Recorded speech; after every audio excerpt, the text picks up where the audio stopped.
से पहले लोग करते थे, ढैंचा लगाते थे या तिल बोते थे और 45-50 दिन का होने के बाद वो उसी में उसको जुतवाते थे। हाय दोस्तों, नमस्कार। मैं Jaswant Singh, TCBT terrace gardening YouTube channel. दोस्तों, आज मैं बात करूंगा ह्यूमिक एसिड की।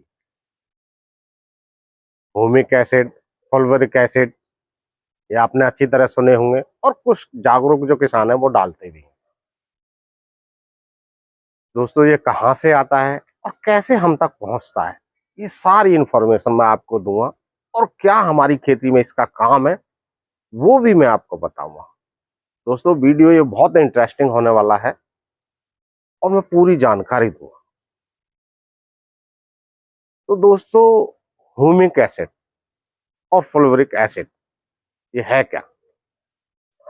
दोस्तों, ह्यूमिक एसिड क्या है कि जो हमारे पहाड़ होते हैं उनके अंदर में कभी पेड़ पौधे होंगे और पेड़ पौधे जो उसका तना है और जो पत्ती है वो सड़ा है, सड़ने के बाद में वो ह्यूमिक में कन्वर्ट हुआ है। पहले वो ह्यूमस बना और उसके बाद में वो ह्यूमिक में कन्वर्ट हुआ।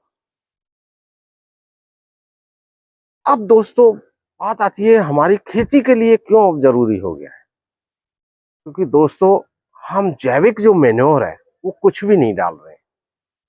जैसे पहले लोग करते थे, ढैंचा लगाते थे या तिल बोते थे और 45-50 दिन का होने के बाद वो उसी में उसको जुतवाते थे और जुतवाने के बाद उसका जब वो सड़ता था तो हुमस बनता था और जब हुमस बनता था तो हुमस के बाद में फिर वो ह्यूमिक एसिड में कन्वर्ट होता था और ऐसे हमारी खेती को लाभ मिलते थे।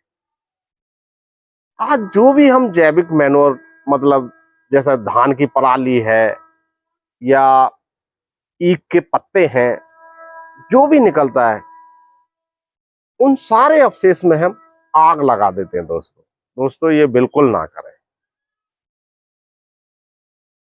क्योंकि हमारी मिट्टी को जो पोषक तत्व चाहिए वो नहीं मिल पा रहे और हमारे जो किसान भाई हैं वो दबादब केमिकल केमिकल डालते जा रहे हैं और जो भूमि है हमारी वो बंजर होती जा रही है। दोस्तों,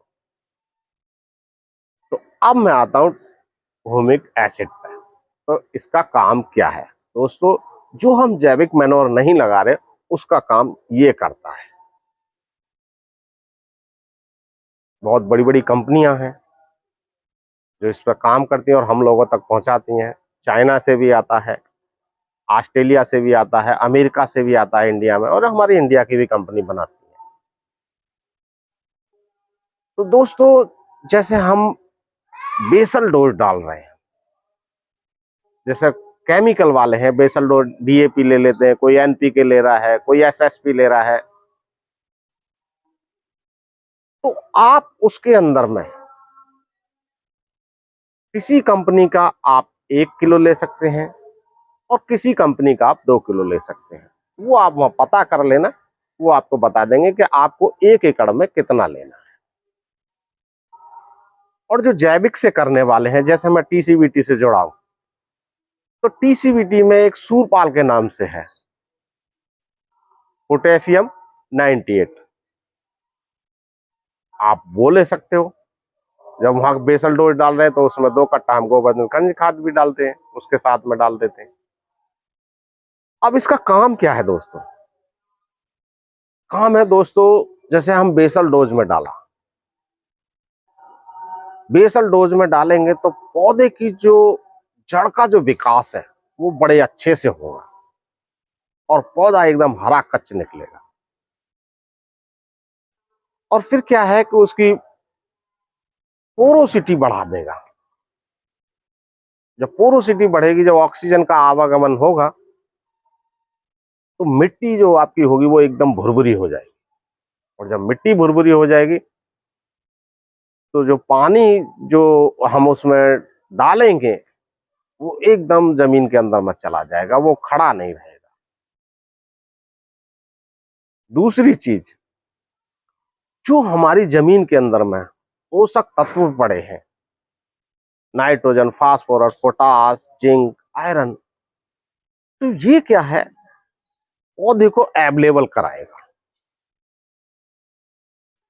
जब पौधे को अवेलेबल कराएंगे तो पौधा एकदम हरा कच्च रहेगा।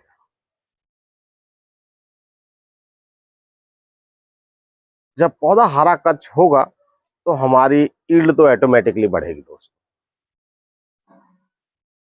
और दूसरी चीज, अगर हम इसका इस्तेमाल 30 से 40 दिन की जो क्रॉप हो गई हमारी उसके अंदर में करें तो ग्रोथ का बहुत अच्छा काम करेगा। जब ग्रोथ का काम करेगा, और फिर जैसे पीएच है, पीएच हमारा अगर 5.5 से नीचे पीएच है आपका तो वो अनबैलेंस है, और अगर 8 से ऊपर है तो भी अनबैलेंस है। तो ये पीएच को भी बैलेंस करेगा। तो दोस्तों इसको आप बेसल डोज में बहुत अच्छा इसका रिजल्ट है। उसके बाद जब ग्रोथ पर आपकी फसल आ रही है तो उसमें एक बार दे दो। और अगर आप चाहते हो स्प्रे लेना तो स्प्रे में एक 15 लीटर के पंप में 15 से 20 ग्राम उसमें डाल के स्प्रे ले लो। लेकिन दोस्तों स्प्रे में थोड़ा कम रिजल्ट होगा, लेकिन बेसल डोज में ये जमीन के लिए तो जमीन में बहुत अच्छा आपको रिजल्ट मिलेगा इसका।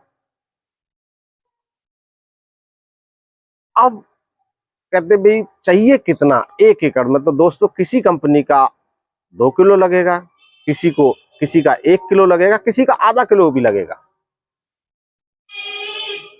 आप ऐसे ले सकते हो और देखना दोस्तों इसके बहुत ही बेहतरीन आपको रिजल्ट मिलेंगे। अब जैसे मैं अपने गार्डनर भाइयों के लिए भी बताता हूँ कि गार्डनर भाई हमारे कैसे इस्तेमाल कर सकते हैं। तो मेरे पास में सूरपाल है टीसीबीटी का, तो वो मैं दिखाऊंगा। और दोस्तों ये एकदम घुलनशील होता है, डालोगे पानी में तुरंत घुलेगा। तो किसी कंपनी के लिक्विड में भी आ रहे हैं और किसी के दानेदार फॉर्म में भी आ रहे हैं। तो जौन सा आपको बेसल डोज में अगर लेना है तो बेसल डोज में दानेदार ले लेना, और अगर आपको आपको उसमें लेना है, ग्रोथ में लेना है, तो ग्रोथ में भी जौन सा आपको सूटेबल करे वो ले लेना। चाहे आप लिक्विड वाला ले लेना और चाहे आप दाने वाला ले लेना, दोनों आपके काम करेंगे। और दोस्तों ये पूरी तरह से जैविक में आता है। आप केमिकल वाले भी इस्तेमाल कर सकते हैं और जैविक वाले भी इस्तेमाल कर सकते हैं। तो आइए मैं बताता हूं कि मैं गार्डनर भाइयों के लिए भी बताता हूं लास्ट में कि कितना लेना है उनको। ये देखिए दोस्तों, ये है टीसीबीटी का सूरपाल प्लांट ग्रोथ। ये देखिए, ये मेरे पास है 98%। ये लिखा हुआ सुपर पोटेशियम ह्यूमिक 98।